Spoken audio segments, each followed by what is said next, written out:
രാഷ്ട്രീയ നിരീക്ഷകൻ advocate A Jaishankar നമുക്കൊപ്പം ടെലിഫോൺ ലൈനിൽ ചേരുന്നുണ്ട്. ശ്രീ എ ജയശങ്കർ, രാഹുലിന്റെ തിരിച്ചുവരവ്, സഭയിലേക്കുള്ള ഇന്നത്തെ ദിവസത്തെ തിരിച്ചുവരവിനെ താങ്കൾ എങ്ങനെയാണ് കാണുന്നത്? ഉചിതമായ തീരുമാനമാണോ? ഒരു കാരണവശാലും അല്ല എന്നാണ് എന്റെ അഭിപ്രായം. അദ്ദേഹത്തെ കോൺഗ്രസ് പാർലമെന്ററി പാർട്ടിയിൽ നിന്ന് പുറത്താക്കിയത് പാർട്ടി അച്ചടക്കം ലംഘിച്ചതല്ല. അങ്ങനെയാണെങ്കിൽ കുഴപ്പമില്ല. പാർട്ടി അച്ചടക്കം ലംഘിച്ച ഒരാൾ, പാർട്ടിയിൽ നിന്ന് സസ്പെൻഡ് ചെയ്യപ്പെട്ട ആൾ, പാർട്ടിയിൽ നിന്ന് പുറത്താക്കപ്പെട്ട ആൾ, MLA എന്നുള്ള നിലയ്ക്ക് ജനങ്ങൾ തെരഞ്ഞെടുത്ത അവകാശമാണ്, ഉത്തരവാദിത്തമാണ്. അദ്ദേഹത്തിന് പറയാം. അദ്ദേഹത്തെ പുറത്താക്കാനുള്ള കാരണം എന്താണ്, അദ്ദേഹത്തെ പാർട്ടി അംഗത്വത്തിൽ നിന്ന് സസ്പെൻഡ് ചെയ്യാനുള്ള കാരണം എന്താണെന്നുള്ളത് ഈ നാട്ടിലെ എല്ലാ ആളുകൾക്കും അറിയാം.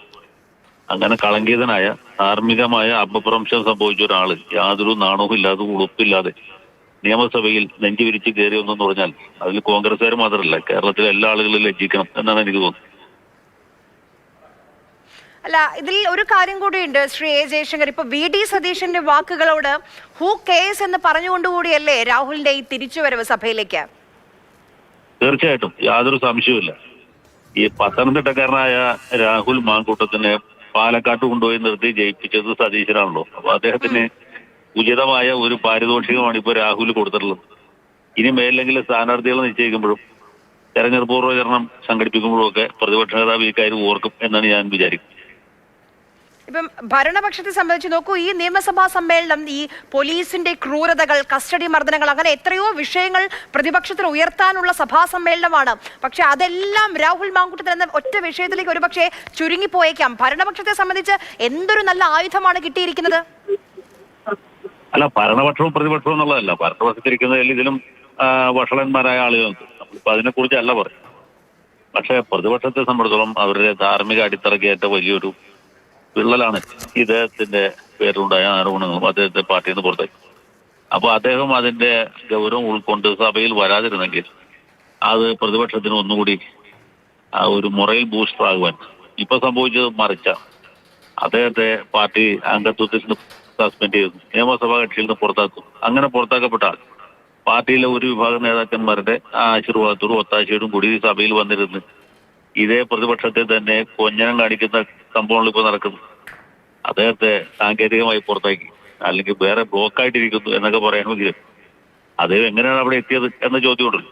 ഇദ്ദേഹം എങ്ങനെ MLA ആയി? ആരാണ് ഇദ്ദേഹത്തിന് സീറ്റ് കൊടുത്തത്? ആരാണ് അദ്ദേഹത്തെ നിർത്തി മത്സരിപ്പിച്ചത്, ജയിപ്പിച്ചത് എന്നൊരു ചോദ്യം അവിടെ നിൽക്കല്ലേ.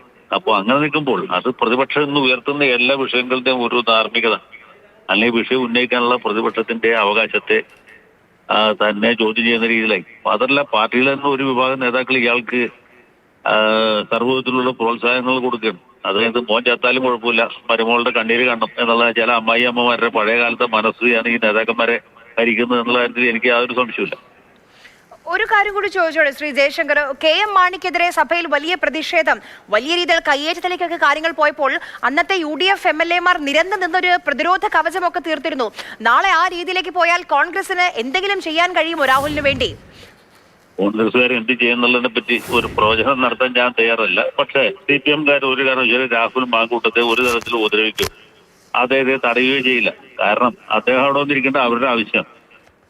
അദ്ദേഹം MLA സ്ഥാനം രാജിവെക്കണം എന്ന് പറയുമ്പോൾ ഇവരുടെ ഉള്ളിൽ രാജിവെക്കല്ലേ എന്ന പ്രാർത്ഥനയാണ്. അദ്ദേഹം നിയമസഭയിൽ വന്നാൽ എന്നുള്ള ചോദ്യം വരുമ്പോൾ അദ്ദേഹം നിയമസഭയിൽ വരണേ, എല്ലാ ദിവസവും മുടങ്ങാതെ വരണേ, സഭാ സമ്മേളനം തീരുന്നവരെ എല്ലാ പരിപാടിയിലും അദ്ദേഹം പങ്കെടുക്കണേ എന്നാണ് അവരുടെ ആഗ്രഹം, അതാണ് അവരുടെ പ്രാർത്ഥന. അതവർക്ക് എത്ര ഗുണകരമായിട്ടുള്ള കാര്യമല്ലേ. അതുകൊണ്ടിപ്പോ രാഹുൽ മാങ്കൂട്ടത്തിന്റെ യഥാർത്ഥ സംരക്ഷകർ എന്ന് പറയുന്ന CPM-കാരും മറ്റു ഇടതുപക്ഷ പാർട്ടിക്കാരും. ശരി, വളരെയധികം നന്ദി ശ്രീ എ ജയശങ്കർ സംസാരിച്ചതിന്.